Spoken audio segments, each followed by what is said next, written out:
Hi, I'm Ellen. I'm the co-executive director at Fringe. I'm so excited to be here with y'all today. My co-executive director, Lois, is in on the chat. So you have both of us here today.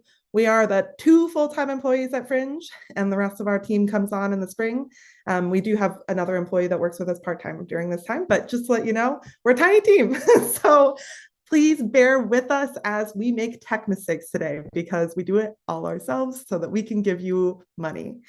Okay, so today we're talking about the Fringe Scholarship Program. This is a really important program to us. It's also just one of two funding programs we have. We have this as well as our Artist Fund. Our Artist Fund will be open in February, and that will be $500 stipends for any low-income Angelino who qualifies, and then that will be put into a lottery basis, whereas this is a curated program. So those are the two funding programs that we have. That one is more details will come out about it later, and we'll talk a little bit more about it during the panel. So if you're here to learn about scholarships, you're in the right place. I'm going to really quickly go through a bunch of announcements, and then we'll dive into the application. And then our panelists will join in and they'll tell us what we're looking for, some tips and tricks. Before I get into everything, I forgot to do my pronouns, a visual description, my whole little introduction that I planned. Hi, I'm Ellen, co-executive director. My pronouns are she, they. A visual description is that I'm a white woman with brown hair and bangs. I'm wearing a colorful sweater, and my background is hand-painted swirls of pink and purple and white. So why we're here today is for Fringe Scholarships. We are here live streaming and recording this workshop. You can refer back to this panel to anytime after today via YouTube. Hello to our YouTube audience. We are also monitoring the chat on both of our platforms. The one thing that we're going to ask with the chat, though, is that we keep things pretty general to the program and not specific to your show or any questions you might have. And we'll talk a little bit about what opportunities you have to have that discussion. But for today, the chat is more like, this is a question that everybody might be thinking, just so that we can kind of keep things on task and maybe even get everybody out a little bit early. So that would be the goal. All right. On Zoom, if you're on Zoom with us, please rename yourself with your first name and your pronouns. And info on how to do that will be dropped into the chat. We do have chat present on both of the platforms. So if you want to also introduce yourself in the chat on YouTube as well, Lois will be on both of those platforms, kind of checking in with everybody. So please feel free to say hi. I want to start with a land acknowledgement. The Hollywood Fringe acknowledges that we're on the unceded lands of the Tongva, Quiche, Gabrielinos, and Gabrielinos peoples. Our statement serves as a practice as we commit to furthering our connection to the Indigenous communities, past, present, and emerging. For more information on what a land acknowledgement is, why we do it, and resources for your own education, we have some links that we're dropping into the chat.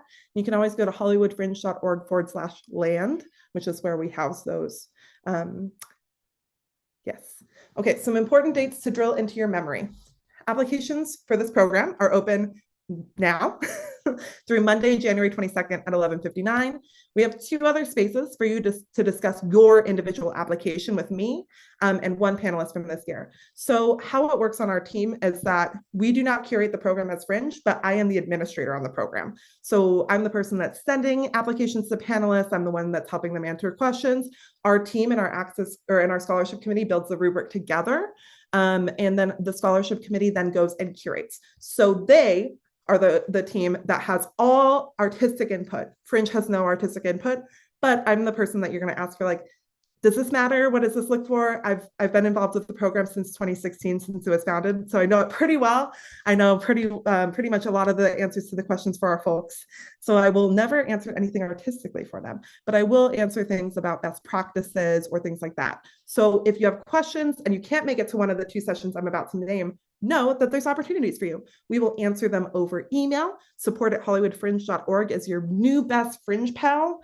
We monitor that very, very closely, and that's where we answer the questions. If you answer my personal email, I will not get back to you for 2 weeks. But support, we have dedicated time where we're going through those emails on about every 2 days outside of the holiday break when our office is closed.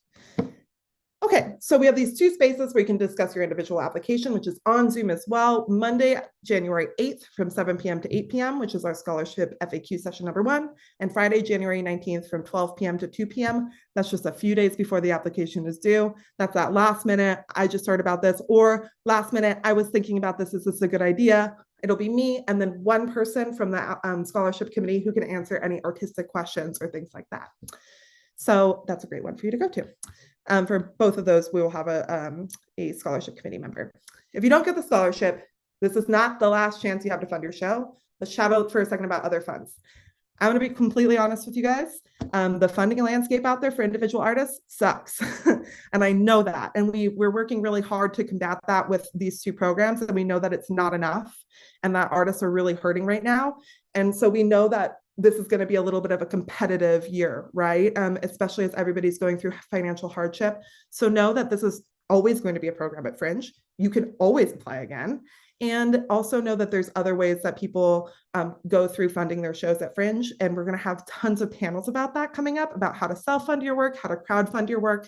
And those will all be free and open to the public for artists who are going to be doing Fringe as well. So please don't give up on doing your show just because you don't get this opportunity. Either reapply, find another fund, or things like that. It's really important that we get your work out there. This is just one of the avenues to do so. Okay. Again, in February, we're going to have the low income artist fund. If you're from Los Angeles, if you're a white producer, this is the right avenue for you. The scholarship program is not for that. The scholarship program is for BIPOC folks, as well as disabled folks and deaf folks. So that's a really important note, is that if you don't qualify for this, I would not waste your time with applying. I would go right straight ahead to other avenues, because there are those for you. Okay. Last announcement, we have a ton of upcoming events. There's like a million bajillion, and I'm not going to name them because there's too many. But to give you kind of an idea, we at Fringe want to make sure that you have every step planned for you in your journey. So registration is going to open in February. Before registration opens, we have about 4 different types of panels going on about how to do Fringe. And then throughout the process, we have tons of panels to help you through the process. So we're going to have panels that are like how to pick a venue. You get to meet some of our venue managers, talk to them about their rates. We're going to have like a little bit of or not talk to them about their rates, but actually at this time you can, because they're going to have little individual tables. At the beginning, they're going to all like give you a pitch about their panel. Afterwards, you can talk to them about their rates, get tours booked up, that kind of stuff of their spaces. Sorry, my brain is not working. It is 6:09 on a Tuesday. Okay, deep breath, that one.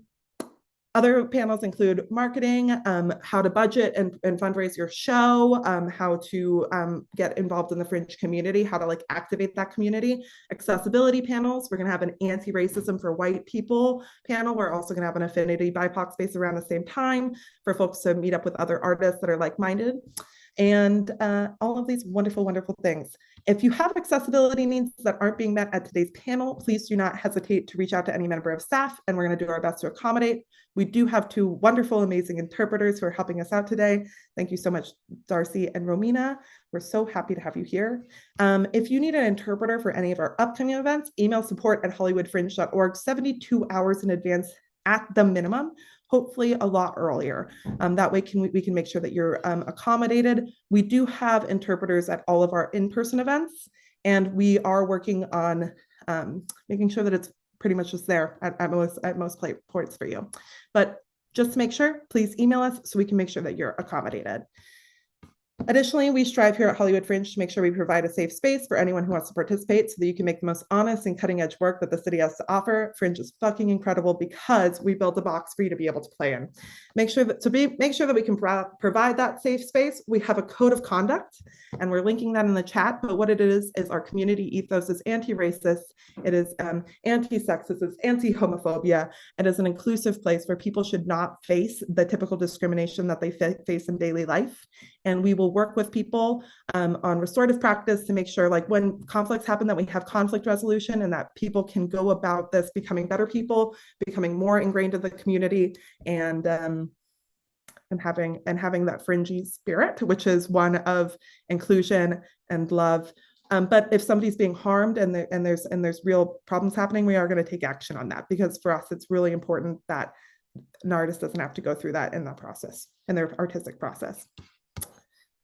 Okay. If you're in need of any technical support during the Zoom, please reach out to us because we need it too. We got you. And so you can always DM Lois or me if you're like, I can't understand something that's happening, or we're here for you. And if something's happening and you have like a more personal question you want to DM us, that's also fine. If we don't get back to you right away, then we'll get back to you by the end of the session. All right, before I jump in with everybody, the last couple of things is engage now with HFF marketing. Make sure you're signed up for Fringe emails. Follow us on social media like Instagram and Facebook. We're at Hollywood Fringe everywhere. If you're going to start promoting your show, use the hashtag HFF24 and you can tag us and we'll be able to see it. And it's also just a great way for people to be able to go through and see what's going on with other Hollywood Fringe participants. Announcements are over. And I'm going to bring all of our amazing panelists up so that they can do what we're actually really here to do, which is listen to them talk. I'm going to make Matthew go first in introducing himself because I saw him unmute first, or not unmute, put his video up. So please go, Matthew.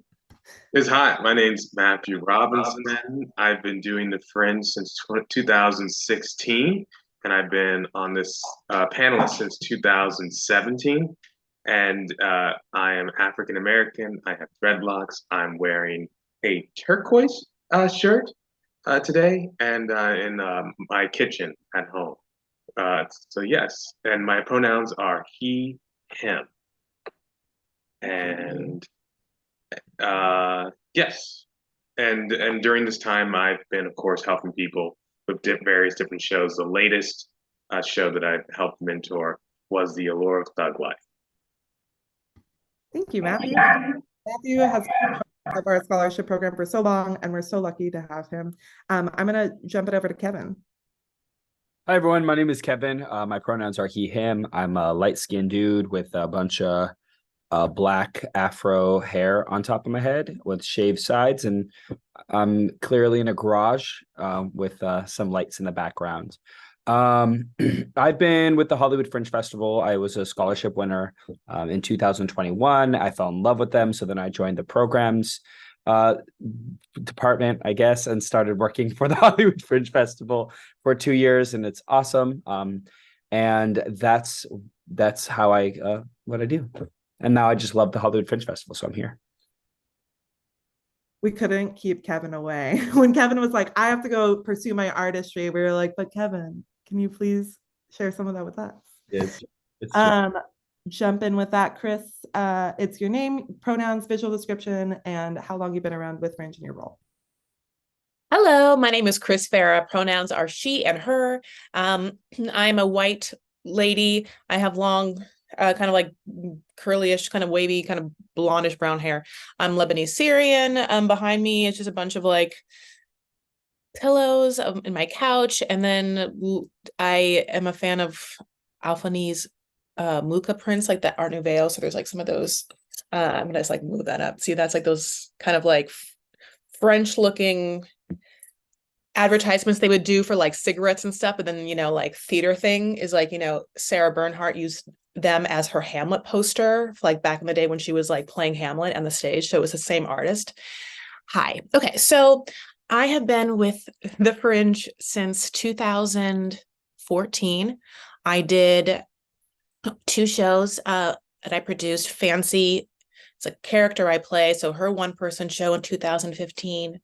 And I did a cabaret as her in 2000. I'm sorry, I fucked up. 2014 was the first one. 2015, the cabaret. I won Best Cabaret. That was really fun. And then I also got to work with Ellen and this other lady named Megan and this other nice gentleman named Les, who you'll see around, to find this program, start doing it. And it was really also brought to us by the Fringe. And it's been like an amazing experience. And I can't really believe that it's been so long of doing it, but I really am passionate about people telling their stories. And it's so scary. And on top of that is all the things that are against you for a billion other reasons. So in any way to make that easy for people is a gift. Okay. Chris is also on our board and has been really just like an incredible person that is really, she really downplayed it, but her and Les, Megan was my director at the time, really developed this program's artistic vision and helped make sure that it went from just like 5 free registrations in the first year, and then we've expanded ever since, and we've been able to offer more and more to artists. And so it's really changed the scope of Fringe, and we're just so lucky. And thank you, Chris. And last but certainly not least, because we love him, Royce, can you give us a little intro? Hi, I'm Roy Shockley. Pronouns are he, him. Visual description, I'm a black man with short dreads and beard. I have a background like I'm on the beach, where I wish I was right now, where it wasn't raining and nice and sunny. I've been part of the Fringe Festival since 2018, as had a ran my own show for a couple of years. Nominated for awards, which is great. I became a scholarship mentor in 2019, and then joined the scholarship committee in 2020. Also a part of the access committee as well, and yeah, no, Fringe has just been a great community to be a part of. It's been, it's been a lot of fun. It's been very enriching, getting to meet a bunch of people, make a bunch of friends, see a lot of great art, and that's why I'm here. This is just one like third of our committee. I would think that there's going to be about 7 or 8 additional people this year. Well, 6 to 8 additional people this year who will kind of fill out the community with different perspectives from different cultures and different backgrounds in theater to kind of give this committee their artistic vision. So these folks have been a part of it for a really long time, which is why they're here on this panel. They have seen many applications go through, have seen many different iterations of things. And so thank you all so much for giving your time to this program. These are all volunteers on this program who are just so dedicated, and we are so grateful for y'all. Okay, let's jump in a little bit into why. What is this program? Like, what is the intention in your own words that somebody should do this program?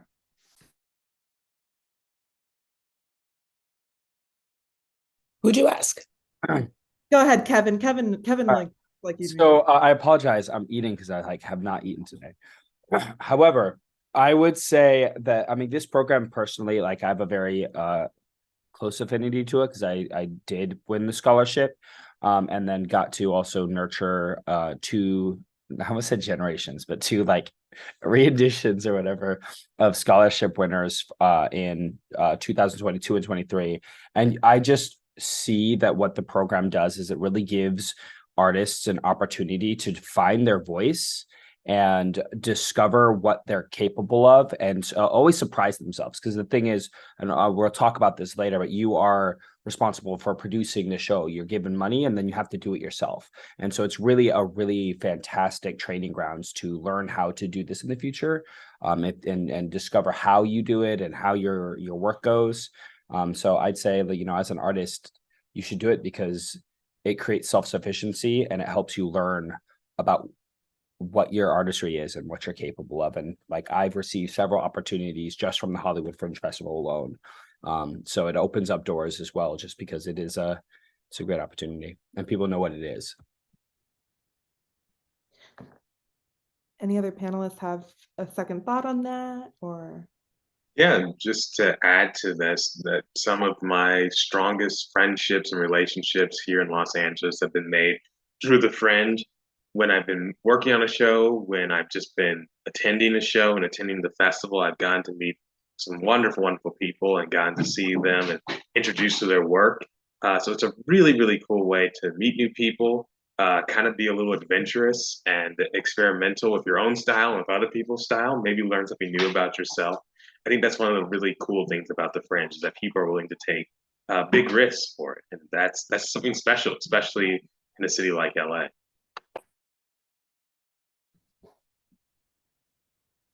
I also would say it's nice as an LA actor artist type to be able to take control of your artistry and be able to choose something you want to do. I don't know how often you get to do theater in this town and get paid for it or not get paid for it. I mean, it's just hard to do.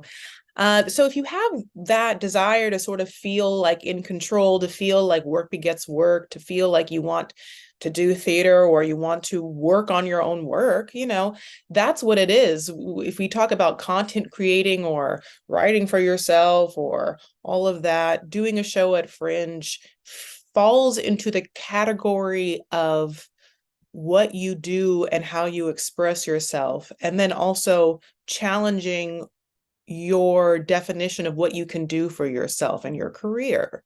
Because if you think you can just act, you might be able to write. And if you think you can only act and sometimes write, you actually can produce, and so you'll get in what you get out of it, and then you'll get out of it what you put into it, and infinitely more you wouldn't be able to guess. But that requires a certain amount of energy and work. That's true.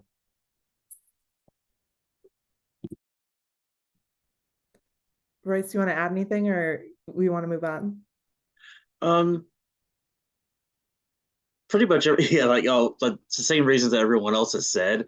That yeah, it can the experience of doing it French can definitely help you grow as an artist, like a writer, as a producer.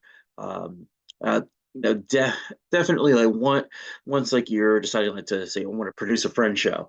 By the time that that Fringe is over, you definitely would have learned some things one way or the other. Whether it's been like, all right, hey, I could do this. This is great. Like this has been a great experience, or it's like, okay, this has been good.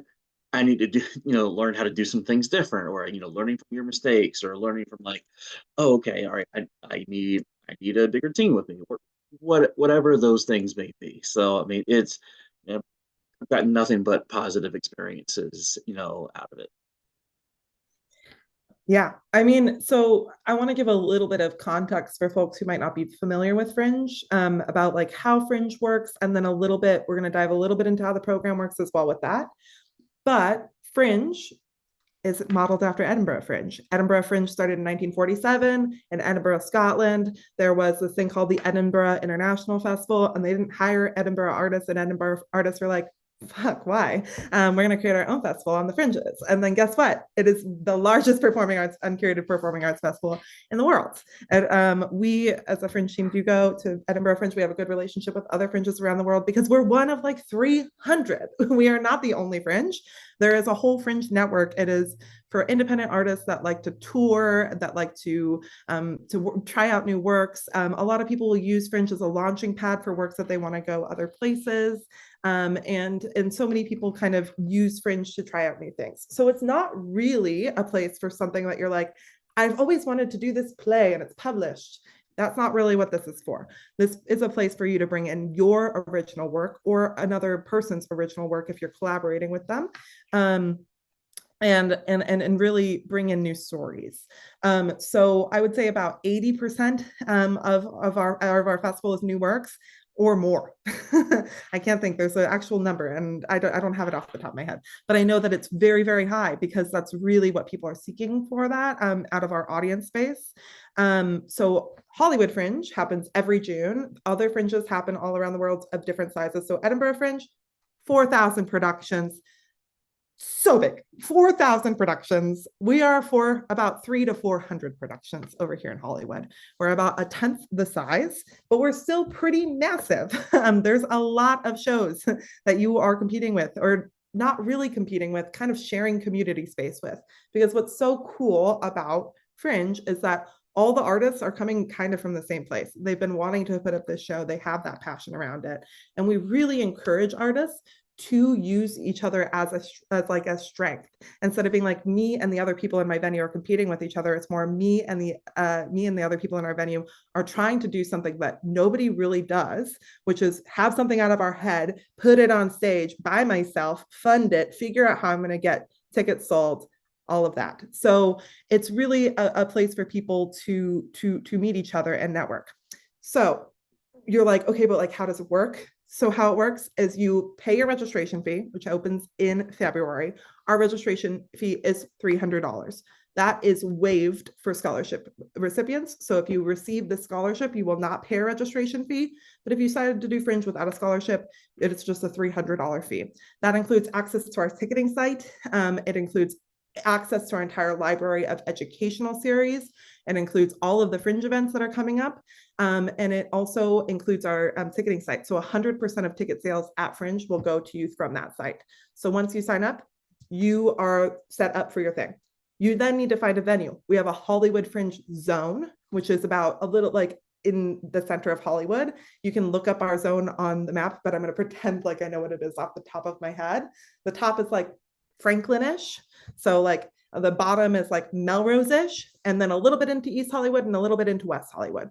So you really have this like centralized zone of about 30 venues that some have multiple spaces within. So some of those venues will be kind of little hubs within the festival, and some are just like little storefronts. Some are black box theaters, some are warehouses. Some are, it's just all of these kind of different spaces, and you will find the space that fits for you. Through the scholarship, you will get a $750 stipend to go look at those spaces to put towards that, which should at many of these places get you in for a 3-show run. But not all, because there's difference. There's some that are really expensive. There's some that are really cheap. It just depends on what's good for your show. So then you book your venue, you've registered for Fringe, you checked that your guide proof was all good, great. You're all ready, you're producing your show. The reason that people do Fringe outside of the scholarship program is because it's exponentially cheaper to produce during this time, because you're not usually in these kind of more regular venues, like venues that do Fringe a lot. They'll really stack shows in so that they can give you a very discounted rate, often like 50%, which will of their normal prices, because they're not only able to put in like 1 or 2 shows per night, they put in about 12 shows per night. Your slot is typically 60 minutes. You typically have like a 15-minute load in and load out on either side of you. And so it's kind of like a high, fast paced sort of thing. People do between 3 and about 8 shows. I think 8 is a lot. I think 3 is a little bit little for depending on your thing. But if you're a solo show, 3 might be better. If you have a big cast, something more shows might be better. So it's just kind of about coming to these sessions, talking to other artists, seeing what's been successful in the past, and then going with it, because everybody's going to tell me a different thing. I have talked to so many artists and tried to figure out, is there a successful path to make it through Fringe? Yes, but none of them look the same. Every artist's journey looks very, very different. And it's going to be about like meeting with people and kind of figuring things out. So that's just kind of an overview of Fringe and what the scholarship would provide. Okay, we are going back into scholarship land, and we wanted to talk a little bit about like, what kind of shows are we looking for? Is this like, this is curated, but what does that mean to our committee members? Does anybody have an answer for that they want to jump off with? I see. I'll do it. I think that what we want is authentic storytelling that is exciting, that we feel like we haven't seen, and that we feel like the person doing it has a vision that we can get behind. We want to be inspired, and that's it. You know, I think that would be great. That's all. I mean, yeah. I think too, in the application process, we're looking for like, on top of authenticity, is representing your application in a way that's authentic, that when we get to the page and get to the paper and get to where the festival is, what you present is what you produce. I think that that's really important, that you say you're going to do this thing over here that we're all like, this is amazing. And then when you show up, you're doing exactly that, right? And being honest in that, I think is really important. And I think the easy answer is, as far as like, what we're looking for is like kind of like when we go through our deliberations, like what we choose is, okay, would I pay money to see this show? The answer is yes. Then yeah, like let's go for it. Well, other people want to, pay money and support and see this show. Like, is this something that is like, oh wow, this is really good. Like I want to go check that out. Because we do, I can say that like within the last like 2 or 3 years for sure, I would say there has been kind of like a standard of excellence with our scholarship winners. I think the last couple of years, it's been mostly scholarship winners that have won Fringe Awards, that have gotten accolades, that have been able to move on and do other things. So, um, we definitely want it to be a show that is going to attract people. It's been kind of become of a known thing that, oh, it's a scholarship winner. Oh, we got to go see that show. We know this is going to be good. I mean, it's the only curated part of Fringe. So, because otherwise, like some shows, it's kind of a mixed bag, where it can be. But with this, it's like it's kind of like our committee putting our stamp on the show, saying, "Hey, this is a quality show. You need to go see it." It definitely is an award that happens before our award ceremony. And that's why we do include it in our award ceremony too, because it's already, you've received an award pre-festival that can really, really set you up for some success. Because if you're looking to gain in Fringe audience, I agree, Royce, it can be a selling point for people. Does anybody else have anything they want to jump in with? No? Cool. I wanted to then talk a little bit before we jump into the application about like, what do we don't want to see. I think people who don't qualify for the program, I think that would be like a big thing. And I think people, without looking into our community ethos and some of the things that the Fringe is, like, I think you should really, really know Fringe in your application. I think so many times our committee members will look and I know since 2016, I've sat on every deliberation session. And I think the most frustrated thing that I've heard over and over is like, oh, this person read on the website what Fringe is. Like they don't understand what they're getting into. And that's a really scary thing to give somebody money for. If they don't know what they're getting into, it can be something that's it's really scary to a funder, which is like, you have to think about it. This is like a funding org at this moment, but we're barely that. But you have to think about it that way. It can kind of scare somebody if they're like, oh, they don't really get the whole picture. So I think doing some research, and this is for any grant that you write. When we write grants, we also do this. We like scour the website of the funder. We really understand what their ethos is to make sure that we align, because we also don't want to align with folks that we don't align with, that we don't agree with. I think it's really important for people to know that we don't allow people to cast people of we don't allow like white people to play people of color, things like that. Like that's an important thing for you to know when you're pitching your application. That's not allowed. It's in our code of conduct. It's really about looking through like, what is this box that is Fringe? Because the box is very, very simple. It's anti-racist, it's sex positive, it is all these things. And then within that, we want people to be experimental. We have a lot of shows that have nudity. That's not a problem for us. We have a lot of shows that deal with sex or with taboo topics. Not a problem. That's what Fringe is for. But in order for us to have a safe place for those stories to happen, we have to have these safe holds in place so that people can feel safe having that creative process. If you aren't in a safe place building that sex positive show, then it's not going to be a sex positive show, that kind of thing. So I just wanted to jump in with that before we went in with the application, because that's what people ask us about. Does anybody have anything on that topic before we jump into the application about like what we don't want? Yeah, one thing is, and this has just come up, it's not that we just want diverse stories and productions on stage. We want diverse theater artists.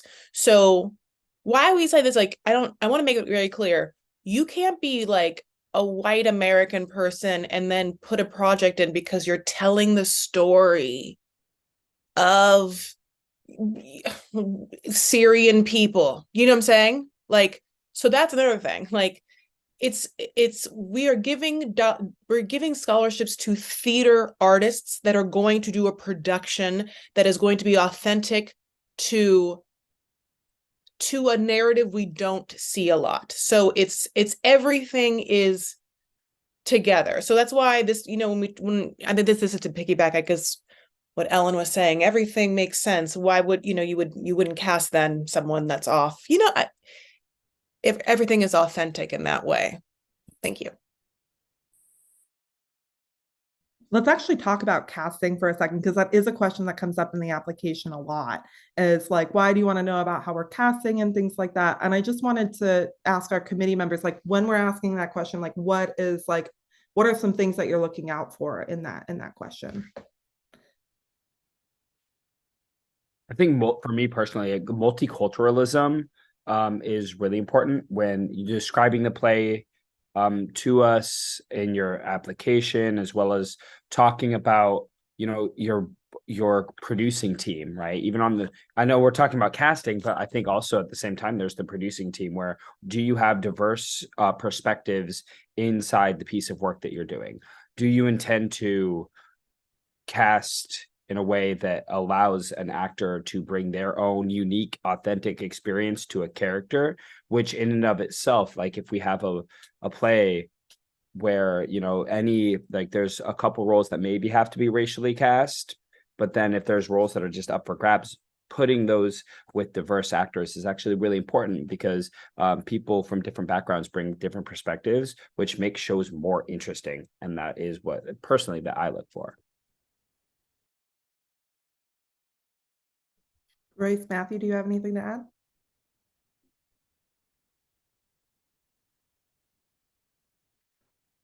think we've hit it over. Oh, Kevin said that pretty well. I mean, Yeah. I think that really summed it up quite well. Just to reiterate, it's you know, it doesn't have to be a play that it's explicitly about, like, you know, every single ethnicity in this play. It's about this ethnicity. You know, you don't have to overload, quote unquote, to use that phrase, with this is the message and this is the, you know, it's all going to be about this. Oops, sorry, dog underneath the table. But the but what I think what's important is that you have put some thought into this before you make this application. And what is that? And there has to be some intention with your application. If it's just kind of there, it's not gonna probably cut the mustard. So, you know. And I would also add that like, we actually can see through, like if you're not being authentic or honest, like we can see it the moment that we read like the first letter. Like that's an exaggeration, but like authenticity is going to be the best thing to do. And as a white person, I just want to reiterate, I think casting diversely as a white person is so important, and it's such an important thing for white producers to bring into their work. But that doesn't mean that you get BIPOC funding for having a diverse cast.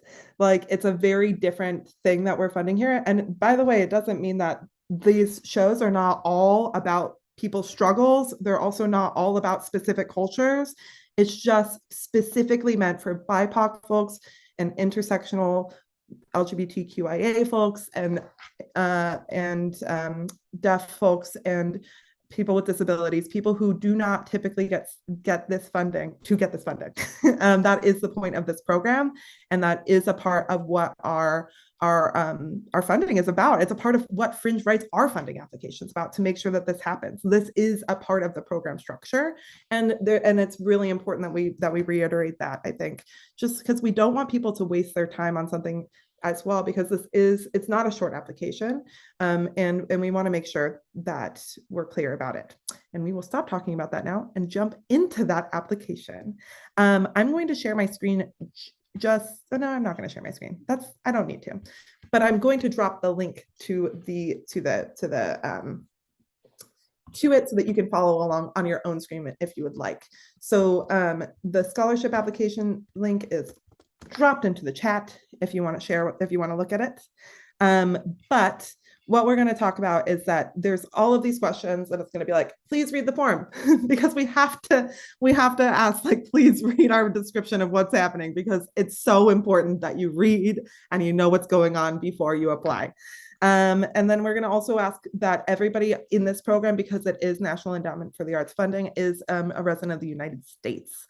That is a important thing, is that your casting crew lives here, and that you have somebody who has an address in the United States that we can send a check, and you have somebody that can cash that check. We're not like checking people's identities or things like that on stage. It's just that your primary producer does need to be able to get a check at the end of this to a US address.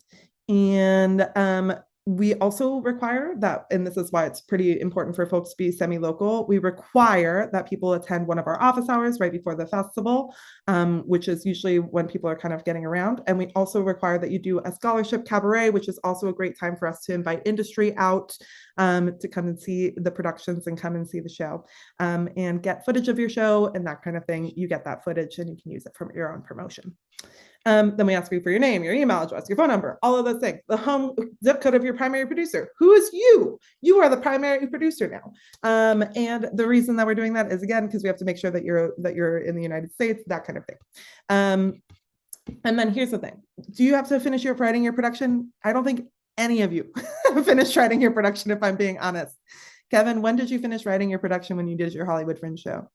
I had already finished it when I did it, but we were doing edits all the way up until May. Yeah, and I feel like so then it's not finished really. So yeah, I mean, people do it all the way up to the end.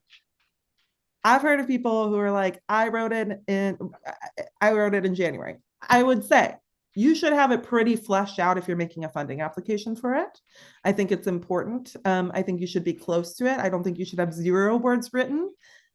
Then again, Rosika admitted to me that she didn't, and she did a great job. So to each their own. Yeah, she absolutely did. That was her mentor. Yeah, she absolutely did not have it. So, it's everybody's creative process. That's not really what we're judging it on, because the truth is that application that she made was so clear and that vision was so clear, and that came out on stage. And I think that's what's so important, is having such clarity about your work that you feel ready to make these applications. All right. So the first question that I want one of our committee members, because this is about and then we ask you what your category is. And the reason we ask you what your category is to make sure that we don't have 10 solo shows that get this award, because that would make for it would make for a different program. So the reason that your category is asked is just to make sure that there's a range of different types of productions. Chris, would you talk to us about the first big question, which is 500 words, which is provide a description of the artistic production you plan to perform at the 2024 Hollywood Fringe Festival. Please include any noteworthy visual content. What is that question? Why do we ask it? This one, it seemed like obvious question, which is, what the hell are you doing here? What are you going to do? No, I'm just kidding. That's exactly, it is, what do you want to do here? And the truth of the matter is, we want to feel like you have a clear idea of a beginning, a middle, an end, with a theme and a reason why. Period. It's not that we need the whole script. We don't ever require that.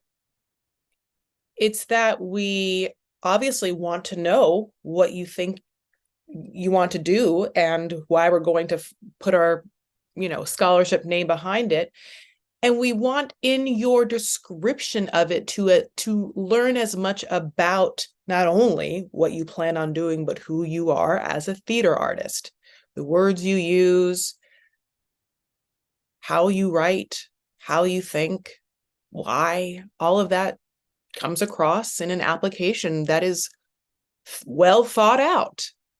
It's probably not like a big shock to be like, we want well thought out,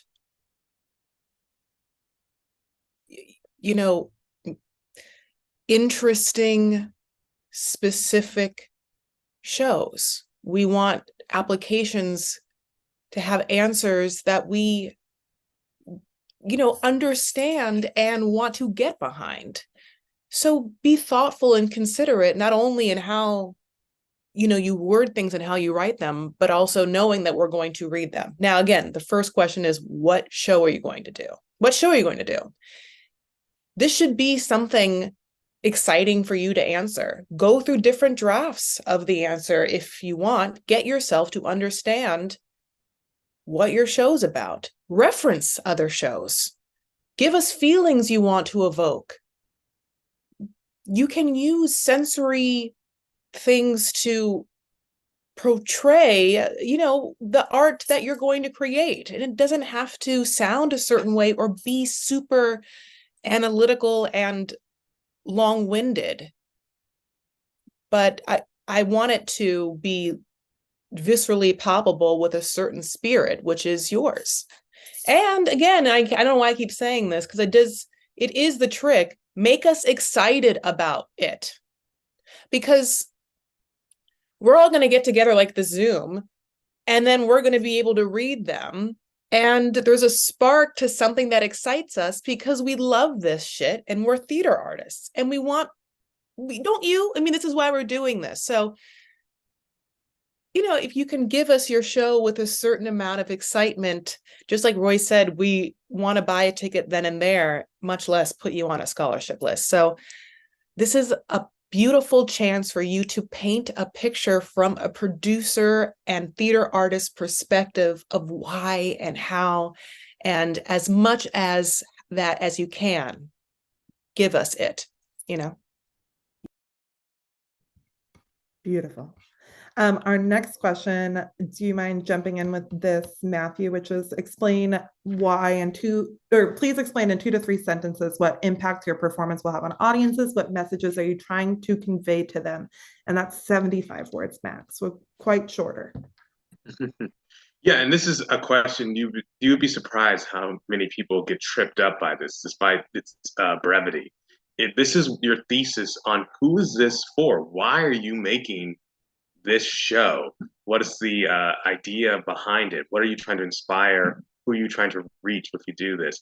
Kind of what Chris has said, clarity is going to be super important here. If you have not put a lot of thought into why you're putting on this show and what the impact is that you want to have on the people sitting in your audience, you probably haven't thought about a lot of other things, and you haven't probably thought much beyond the idea of the show.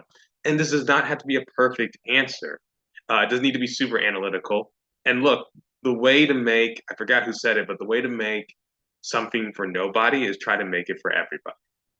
Don't be afraid to be specific. We are not looking here, and we're not Hollywood producers trying to track the box office of this and your impact. This is something I want to see a little bit more pathos about, not as much logos. I want to see what inspired you and what you are hoping to inspire in others. So that is something that I would say with this section. Keep it brief, obviously.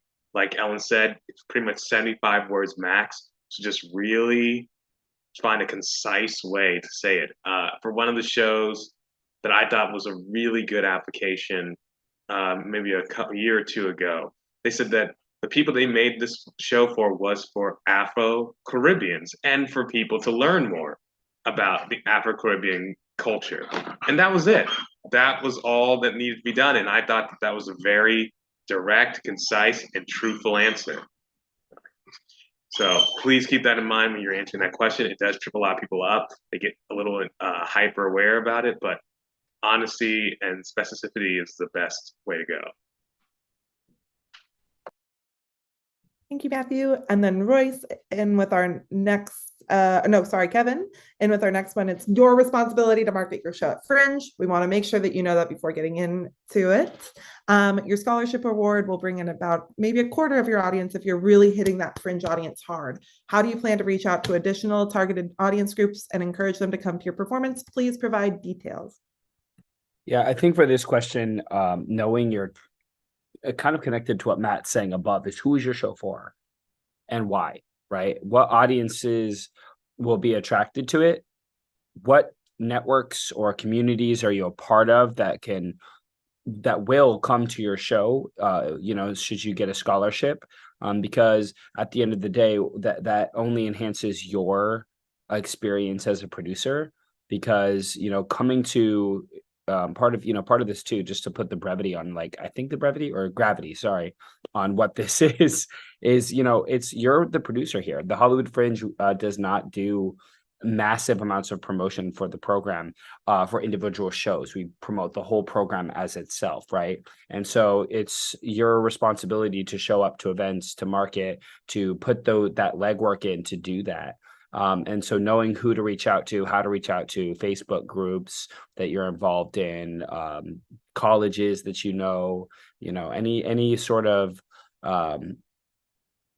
group that you're connected to that is connected to the work that you're doing, right? And I think being specific is great, but that doesn't mean there can be multiple target audiences but they have to be specific. It's like if you say the show is for everybody and anybody, what does that mean? Does everybody and anybody mean anyone that's experienced trauma in this way, right? Or someone who knows someone that has experienced trauma in this way, or who thinks that apples are a funny fruit, right? Like, and that's goofy, but like if that's something that your show is about, like there's a show last year called Bugs. So that show, I don't even remember what they wrote, but anyone that loves or is afraid of bugs might come see this show, right? So that's what I think it is. Just know your target audience and get creative with how you would reach out to them and think outside the box of who your show could be for. When I was, can I say for how I kind of put it in mine? Like when I put my show, and my show is called Versatile Stories from Inside the Closet of a Half Black Gay Man.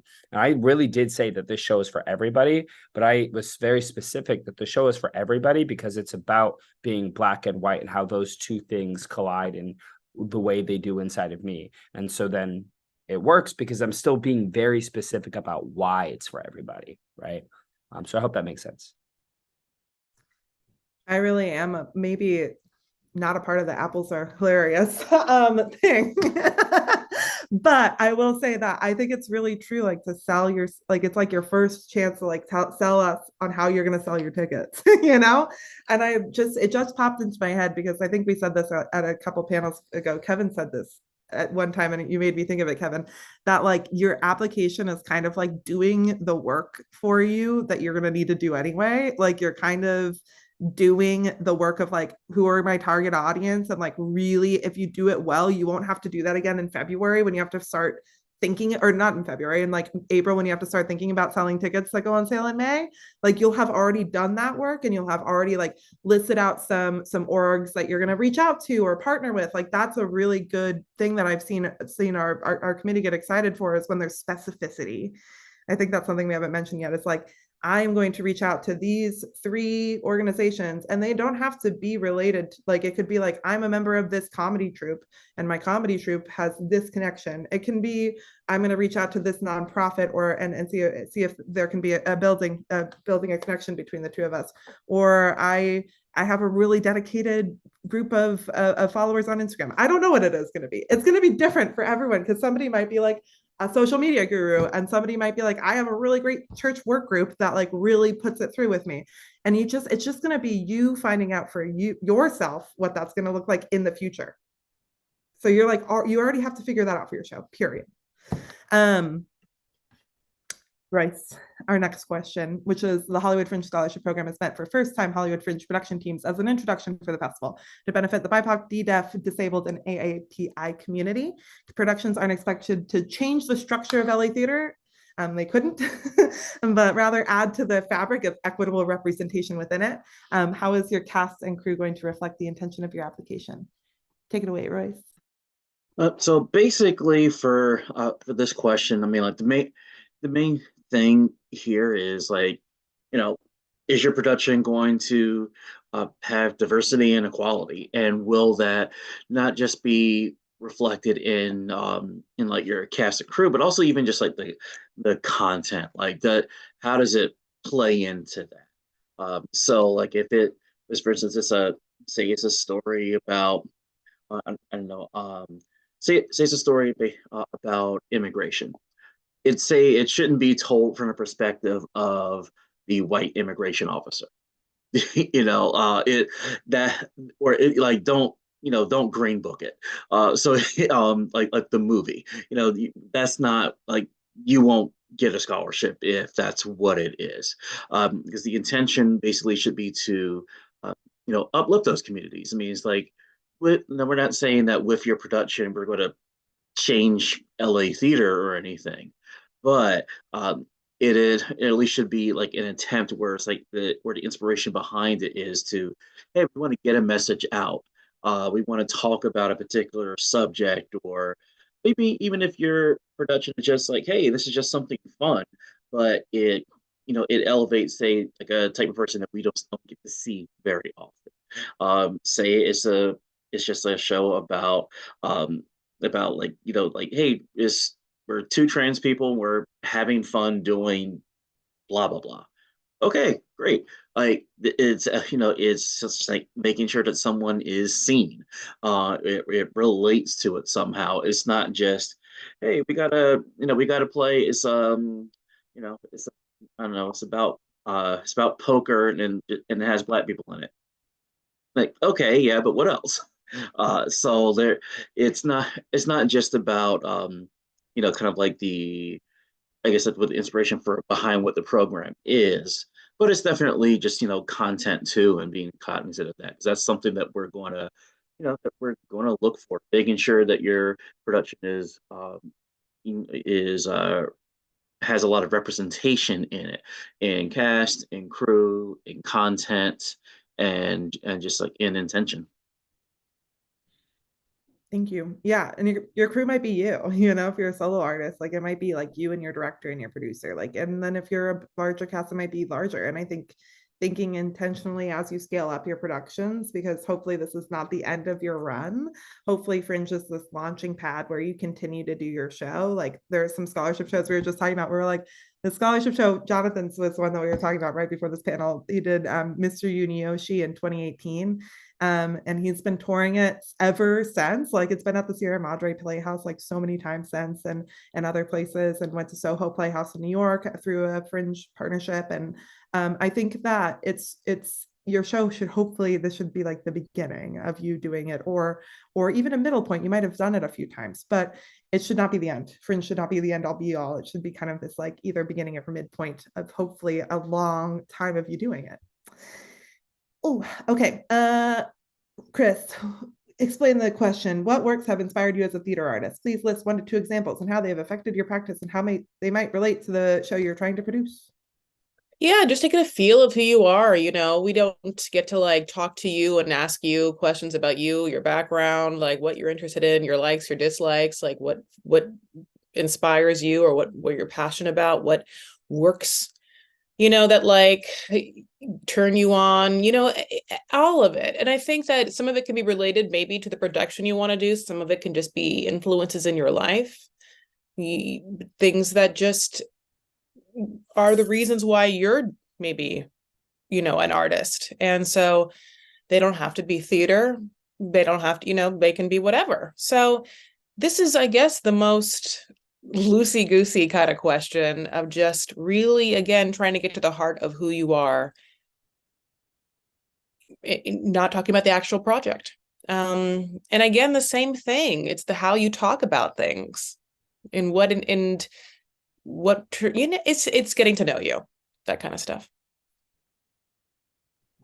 Somebody described it as like giving us a vibe, like letting people know what's going on. And I think that's kind of like when that has come up, it's in the, because when y'all are discussing these applications, on everybody's application, the like question that sticks out ends up being kind of a different one. And sometimes this might be a question where people are like, oh, I'm understanding this part of the pitch because I understand now that they are influenced by like experimental clown, and that's why it was something that was a little bit more out there, or they're influenced by like period pieces, or they're influenced by like, it's like they're very different things to be influenced by, and you could be, and so I think that's like your opportunity to show your flavor, I guess. I don't know. I mean, literally anytime, just as a side note, if you are in a conversation with someone, ask them what they are passionate about, what they're into, and watch someone turn on talking about something they love. There should be a less pressure sensation to this question. You aren't being judged. We want to feel your vibe, yeah. I'm gonna just really quickly go through the rest of these because these are pretty quick ones. Like your cast size, the reason is that we ask that is just to know and so to make sure that we don't have a bunch of 11-person shows. Like again, it's more like to kind of have an idea of how many people are on the production teams. And also if it's possible too, because somebody might have a production where like that's we want to reach out to that person if they do get the scholarship. Sometimes there's flags that we pull in that like our team, the scholarship, like the scholarship committee is like, hey, Ellen, offer the award and also check in with them about this, because I saw that this was going to be this and that might be hard for them. And we want to give them some advice from the get-go, which is cool. Also, project page, the reason that we ask you to do that is because when you get the award, it's already filled out, which means that we can announce it as soon as possible, because our whole goal is that we announce it and you can get started in your process as soon as possible. So after applications close, I take them all, I PDF them all out, I send them to our committee. Each committee member reads about 10 to 15. They bring in their notes. They go through each application very, very carefully, and they bring in the ones that they want to discuss as a team. So they will bring in the ones that are pretty much like a 3 or above on the scale of 5, 3 to 5. So 3 and above is what really gets brought into that room. So it's about 50 applications that then gets like kind of sorted through in that meeting. It's usually at one of our staff houses, usually my house. We usually have some cheese, and everybody is just really Royce loves. Sorry, I had to say that for Royce, just because he is the cheese man. And it's a really kind of beautiful experience, because, like, to be honest, like, there's incredible work out there, and people are really doing incredible things. And so know that if you don't get this application too, there have been times where they have been debating for like 40 minutes over the last like slot. Like, how do we fill it? Because there's 10 applications that could get it, you know? So I also want to just name that as well, because sometimes people will be like, oh, it might mean that I shouldn't do it. And it's like, no, it doesn't. It just means that you should reapply. Or it just means that you should apply for another fund. It just means that you should get this new pathway going. Links. Committee, I just wanted to ask, what do you all usually use the links for? What would a link be helpful for to like their own project? They're not the project page link, but when there's like the extra links. Oh, it's it can definitely be helpful, like say if maybe if you put the show up somewhere before and there's like a clip, so we can kind of see like, oh, okay, this is what you're talking about. Or if it's one of those situations where it's like, okay, it's hard to explain it, let me just show you. Um, that helps a lot. Or maybe it's a link to like where it's like a slideshow of like a concept of what you would have for like your staging, your costumes. Maybe, hey, this is an original song I wrote for this. Anything like that that's just like a little bit extra. Maybe if it's something that maybe doesn't quite like we didn't ask that question, but this is something that helps, or anything really that kind of just that can add something maybe like visual or just extra information that could help us really understand like the vision for your production. I also just wanted to ask, and I think I know the answer to this, but do these like links make or break an application? Like, if somebody doesn't have this footage, should they feel worried? I don't think so, right? It's more like extra information if you have it. It's also a great place for you to put like a website if you have it, or if you have like other sort of things that you wanted to attach, but it's not a requirement, and it's not something that the committee in that first go through is like, they don't have this and they're not going to get the scholarship. Like, don't create something just for this. No, but I will say that if there's two one-person shows with similar topics and one person has footage online of them performing, then we can tell that they have a great stage presence and voice, and application B doesn't, guess who's getting it? So I don't know, babe. Yeah, I would say too, like if it's like a dance show, or like if you're a rapper, a poet, a singer, something, and like that's part of what it is, it doesn't have to be connected to the work that you're presenting, right? Like, show us your skills.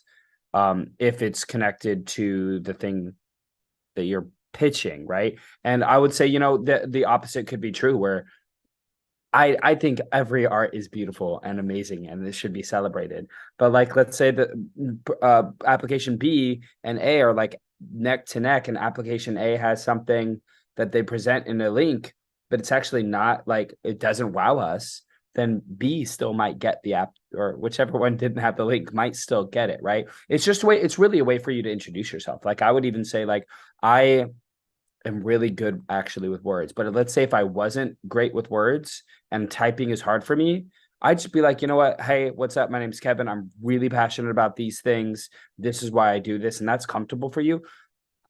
I've never seen it, but I wouldn't say no. I'd be like, okay, cool. I get to now see who this person is, and I see their heart more than I can from the writing, because maybe that's not their strongest suit, is explaining themselves through written word, right? And that's also kind of an accessibility thing, truthfully. So feel free to use it however you see fit, with appropriateness. We don't want to be seeing anything inappropriate. And then the next two questions are, again, information for us. Will you still produce your show if you do not receive the scholarship? Just information is for us to know as Fringe. It just helps us with like when we're making decisions, not a committee making decisions, Fringe staff to know, like, is this funneling in? It's literally like kind of more of a grant requirement that we know these things. Have you been involved with the Hollywood Fringe Festival before? This one's important because you should not have ever produced at Hollywood Fringe before. So this is your chance for us to know what you did at Fringe before, because we're going to look at your profile and we're going to be like, this person's done Fringe before. And if we can't tell that you didn't produce, it's going to be difficult and it might disqualify you. So be really honest with what you've done in Fringe in the past there, because you're of course allowed to have been an actor before, even a writer or a director, if you were not directly involved in the producing aspect, if you were not the person who is going to all of the events and producing this. And some people will change their little profile and like be like, oh, well, I wasn't a producer. And we'll be like, oh, but we knew because we see that you updated it. So also no, don't lie. Be honest with us, because it's just not a good look. It doesn't feel good for people to not be truthful, even if it means that it might lose this one opportunity. I think it's going to hurt you worse if you have a non-truthful relationship with people you don't know. Where'd you hear about this? Again, that's for us to know if we did our job marketing well or not. Because if we see that everybody got it from one resource, we're like, oh. And so that's the only reason. So that's a whole application. I'd love to just really wrap up with two questions before we open it up to questions. Again, these questions should be more like about the entire process and things that might be useful for other people to know. And we're going to have those sessions, those 2 scholarship Zoom sessions where you can come ask like, does this make sense? And one big question that we get every year, I see that already a few people put in applications. If you want to put in another application after this, we will look at your most recent application, not your last submitted application. So if you submitted one and then you just submit another one, we'll look at the second submission. We might look at both if we have a question. Just email us about it. If you are like, please delete it, I'll delete it. That's great. Great. My question for this amazing committee is, do you have any application tips? Like one, the lovely Natasha Lewin, who was a scholarship winner in 2018, had a really great one, which is make sure that you are doing all of your work in a Google Doc or a Word document and not the application portal itself. That's going to be overwhelming. You're not going to be able to save your work and it's going to be harder. So what you should do is take in these narrative questions, or the questions where we ask you to do any writing, put them in a Google Doc and work on it there. That way you're able to edit, you can look and you have your autocorrects for spelling. It helps you also do word counts. That way you can make sure that you're within the word counts. We don't like really check if you're in the word counts, but if you over submit, it just doesn't flow as well as the other applications and it will stand out. We put the word counts there so that you're not doing more work than you need to do. And so there's suggestions, I guess is what I'm saying. So if you're 201, we're not going to be like, whoop, not getting a scholarship. My folks, any other application tips, some tricks? I would just say like, be so specific. And Chris said this at the top, but one sentence is not going to sell it. And I think that we see it a lot. And there are shows where it's like, we actually will be really interested in a show and its concept, but it's not as well written out, explained, and developed. And we just can't buy onto it because we just need more information. And so I think the biggest thing is that's your one opportunity. So be specific, be authentic, and write 6 sentences instead of 2 sentences, right? Because it really can make or break whether or not we mark it as a 3 or a 4 or a 2 or a 3, Another thing I would do is we understand that maybe for certain people, you're not English, English is not your first language, or maybe perhaps like you're not the most eloquent or articulate in terms of how you write. But I would implore you to check to make sure for basic spelling mistakes, the format, the way the sentence flows, have someone proofread it. Take your time and have someone take a look at this if you're not sure it's coming out right, because someone who has a very sloppy application, though I think some applications that have gotten through have maybe not been the most polished. That's perfectly fine. But if we don't quite understand what you're saying, or it's coming off like this was a rush job, like you got this in at the wire or something of that nature, and just threw some answers together, well, we're going to take that as indicative of how you will treat the show. So make sure that you treat your application with care. It doesn't have to be eloquent. It doesn't need to be Shakespeare, but make sure it's clear. I'd also add to that, it's not an essay, right? So don't treat it like you have, here's my thesis and here's that. Like, you can ramble so long as your ramblings lead to a theme and a sense of your voice and who you are, right? So you don't need to think about it like it's a college or high school writing assignment, because it's not. It's an introduction to you and your artistry. So imbue your voice, imbue your voice. Yeah, this is again a curated situation. This is the only time that it's curated during the festival. So, I mean, we are snooty a little bit. Not snooty, but we have a lot of people. And then inevitably we have a lot of options. And then we have to cut options down. And I mean, all we have is the application because we don't usually know you. And so we don't know your work that much. There's all we have is this, maybe some links, and so as much as you can, think of it from our side of what we're reading, that your sentences have structure, that you aren't just answering the sentence with a half sentence, of course, but that we can get as much as we can from this visually or sensorially, so that we can understand that you want to put on something. The unspoken thing is that as much as you can be a good writer in this application or have someone help you, it's going to benefit you. I hate to say that. I mean, that's the truth, though. I would say that those questions about who you're going to market to, it's because as much as you can be a good producer and get your mind around the producing aspect, it's going to make us feel like you have faith in putting on a good production.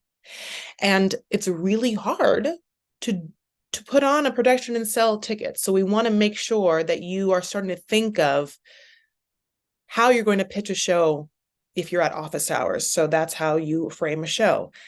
Who are you thinking about as your audience and why you're doing it? It's like we want to see you right now be, as much as you can, a producer, a theater artist, and yes, a person that can express the show. And there is going to be an element of writing to that. So to that, I say, don't go casual. I mean, I don't want you to ramble. I'm going to be honest. I don't want you to ramble. I want you to tell me that you know what you're talking about. And I want you to think about how it's coming off. And I want you to read each answer like 4 times out loud. And then, we'll see. Coherent ramblings, Chris. Coherent ramblings that lead to lead to a point. I love you. I'm playing.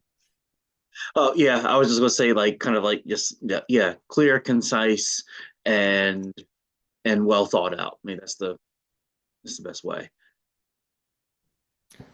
I'd also say you just don't know who's going to read your application. You don't know, like, we try to make sure that every application gets read by multiple people. But I think it's really important to know that like you have to be able to like really clearly state to any type of person. They might not, if you like write to people as if they have never heard of certain terms, or if they might not have the same knowledge of your subject that you have. So like make sure that like you're selling that point really as if this person has never heard of it, or even like saying you can even link to histories if you have like a history piece. Like somebody did that once. They were like, and here's the history of this, and now we're going to go into to what that is, because they were like, I don't want to take up my space talking about this conflict in China, like, but I do want them to know this while going into the application, and that's totally valid as well. I think that there's like really any way that you could do it, and we've seen many successful things. And one thing, as I'm transitioning to my last question, one thing that we always tell people to do is to do your research. So go right now and Google Hollywood Fringe Award Scholarship Award winner 2022 and see the list of who won in 2022.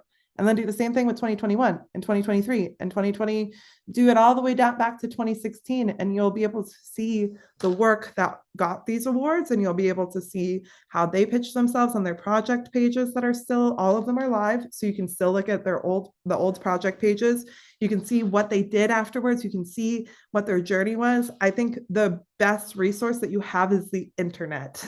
You can really curate your goals based on other people's past experiences in a way that you could never do before the internet. You can see people's entire journeys and copy paste it. So I think that's it is kind of crazy that you can do that, but I think that's a really good idea, is to look through that. In speaking of that, are there some like shows that you want to shout out as like, this was a show that was like so interesting in their application? I still think about their application today. I still think of The Lure of Thug Life really stuck out to me from last year. I remember Palmares when they had applied a couple of years ago. Just because like the way they described it is like, oh yeah, we're going to have capoeira, we're going to have music, we're going to have we're going to have stage fights. I was like, okay, I'm sold. I want to see this. What sold you, Kevin? On It was really personal. It was funny. Like, she really spoke from her voice about being like, I was this person, but I wanted to be this person, and it was so challenging because of XYZ reason. Like, she grew up in like a bougie house, and she just wanted to be of the streets. And like, it was just so authentic and real, and embedded the comedy that's inside her show into the application. And I think that that's such an important part, is the vibe and the energy, or I don't know what the right word is, but I think those words say what I'm saying. The vibe and energy of your show should kind of match the vibe and energy of your application, such as like Palmera's. I know they'd had like history and stuff of like what capoeira is, and it's a very informational show, right?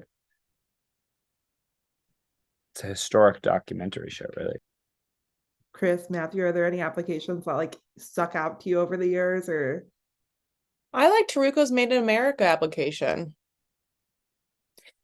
She, is quite a character, and her piece is juxtaposed with that as it has a lot of trauma, and she is a fucking light. And that was something that was apparent in the application, and that duality, or like that, it was very authentic for her and the show. Matthew, before we move on, anything that stuck out to you? Anything you remember? Yes, I was just trying to get the squeaky toy away from this dog, so you didn't hear just a bunch of squeaking as I talked. Yeah, so I would say one of the shows, you're choosing a lot of the shows that I mentored, so I feel that's it. It's found the toy. Wild Hand was one last year that I really enjoyed. Okay. I'm so sorry, everyone. This dog is I'm dog sitting, and this dog is very young and very excitable. It sounds like a crying baby. Doesn't it sound like a baby like? Yeah. It's oh gosh. Okay. I got it. Okay. Anyway, I'm sorry. Wild Hand was a really good show. That also I thought had a very good application. It was a one person show. It kind of blended history with a very kind of Shakespearean performance style. I thought it was very, very cool. And that was just one of the applications last year that stood out to me. But it really drove home because it knew it was a solo show. It drove home though, this is what's going to make mine different from everyone else. Here's how I'm going to perform it. Here's what the story I'm telling about. I am someone who is femme presenting that is going to be playing a masculine character. There's a lot of stuff about it that really stood out to me and made me want to see the show as I read the application. I think there was one application that I don't like, it was not an impact for me, but I remember it being such a profound impact on Natasha that I think about this like moment in the deliberation sometimes where like everybody was like giving their things and she was like, the application was actually very short compared to the rest of the applications we typically get, but it was very, very descriptive of buying shoes and playing different characters based on shoes. It was called A Mile in My Shoes by Catherine Taylor Thomas. And I believe that was, yeah. And Natasha like was really drawn to this description. And I just like really remember that. And so it just like stuck in my mind. That I think it shows that like anybody from like everybody has like a different journey and how they're going to write about their thing. And she was very, very brief in what she said, but it was very impactful what she said. And it had such a profound impact on her that she was like, the person who was reading the application was like, it needs to be in, and I want to be her mentor, And so that's like another thing too, is like, sometimes you get all of our wonderful scholarship committee members, not all of them, but a lot of them are also scholarship mentors. And they also are people who give time to this program. And it can be a moment where people will read that application and be like, now I want to mentor this person and help them have their success through Fringe. And throughout this process, Matthew, Royce, Kevin, Chris are at everything. They're at everything. And not just them, but the other committee members who will join us as well in this deliberation. They are always around. They're people that are just constantly around. So they will, in reading your application, they'll know a little bit about you. And so they will be able to kind of connect with you at Fringe. And it's a really beautiful experience. I love to watch when that happens, where somebody's like, I'm reading this application and I want it in, and I want to mentor them, and I want to be their friend, and I want to do this thing with them. It's cool. I don't know. I found it to be cool. Okay, great. Do we have any questions from the audience before I have my like final words? Any questions, any burning thoughts, anything for the committee before we take off?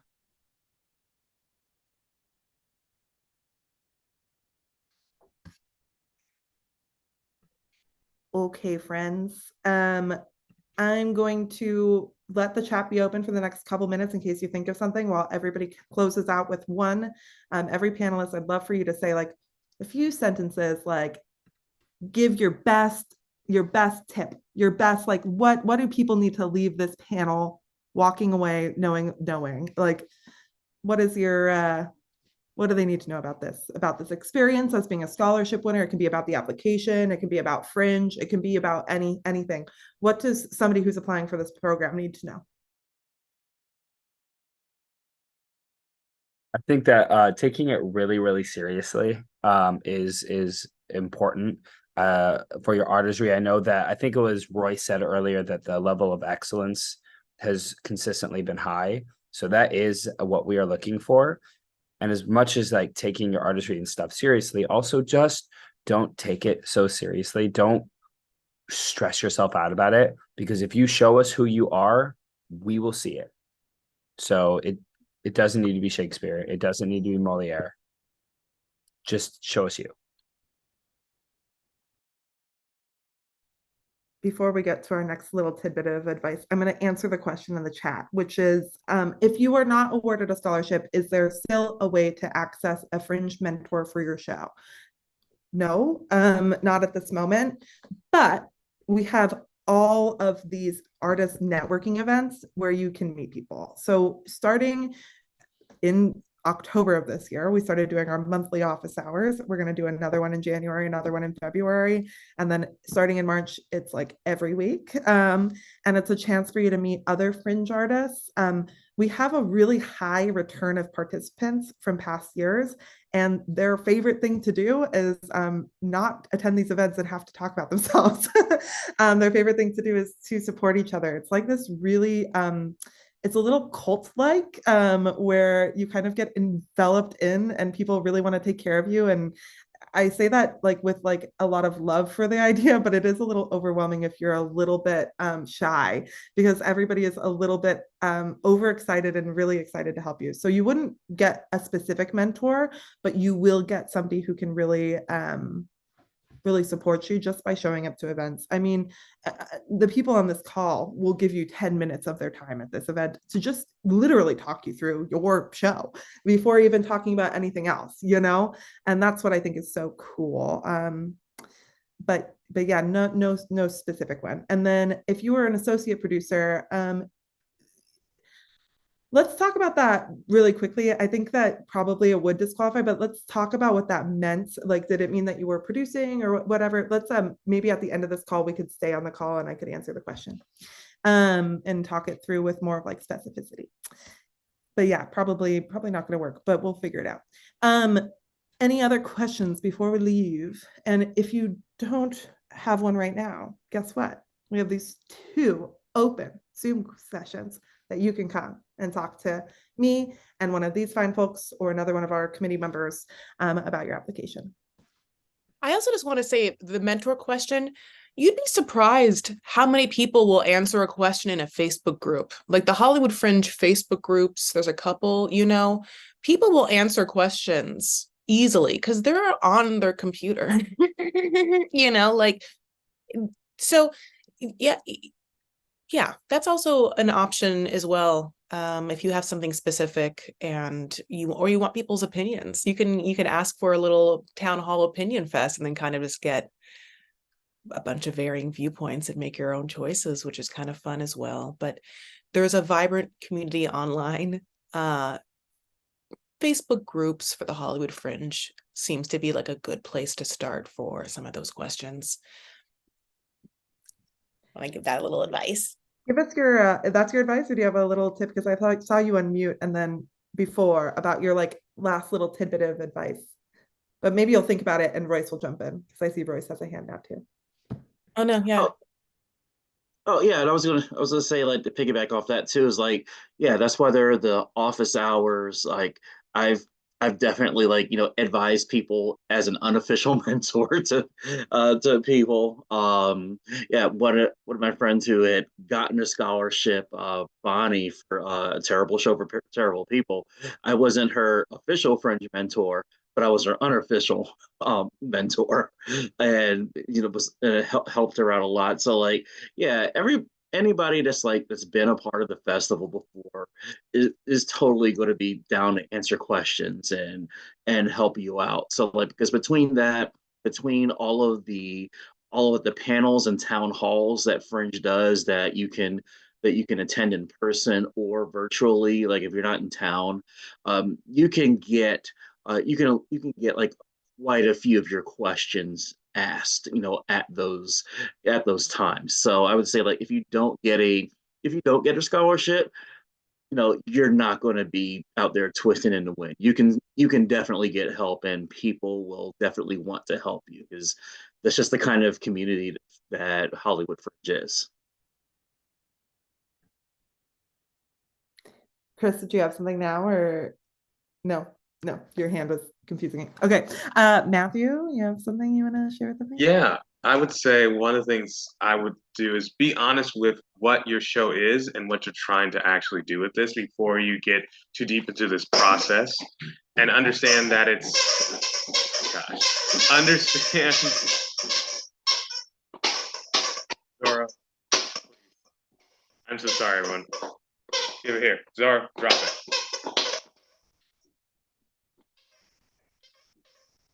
He's so energetic. And it's drop it. There you go. Sit. Okay. Let me grab that before he grabs it again. What else? What was I saying? Be honest with what your show is before you do this application process. Be honest with what you're trying to get out of this. While this scholarship is helpful, while it does a lot for it, it is not the make or break for your show. You can get this scholarship money and still struggle to put up your show financially. There's so much that goes into it. Really think about what you are committing to. And before you apply and before you put all this effort in, is your show actually qualified for this? Maybe you do meet the actual requirements and you can slip in to get this applied, but is it actually a show that you feel like is going to represent the scholarship committee and what we are trying to do with this? Really think about it, because you need to start planning now for the Fringe. You have to start making payments in just a few months. You have to start putting deposits down, all this jazz for theaters, start getting the word out. Don't put this off until the end of January or the last few days before this deadline. Start really thinking about it tomorrow, tonight, all that jazz. And I think the more thought you put into it, the more you research your own side and been self-reflective, the better your application is going to be, and also the better your Fringe experience is going to be. This is one aspect to get your Fringe show created, but we want you to have a good Fringe regardless throughout. We're just helping you do it.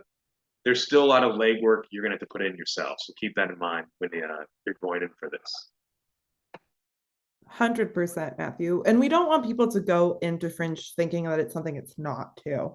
I think that's really important and something that myself and Lois really try to reiterate with folks is that doing Fringe is deciding to self-produce your work. Like you are deciding to come here to have a more supportive way of doing that, but you're still self-producing your work. It's a lot of work. It can pay off. It is probably it's easier than doing it without Fringe, than doing it in the middle of nowhere where you don't have people who are going through the same thing that you're doing. You don't have the support systems in place, but it's still self-producing your work. It's still late nights doing your own marketing. It's still doing all of your own social media, all of your own production, all of your own, you're doing everything down to the playbill, you know, and not to say that there's playbills at Fringe. It's really not a thing, but if you wanted one, it's you have to do it. So that's why it doesn't get done a lot of the time.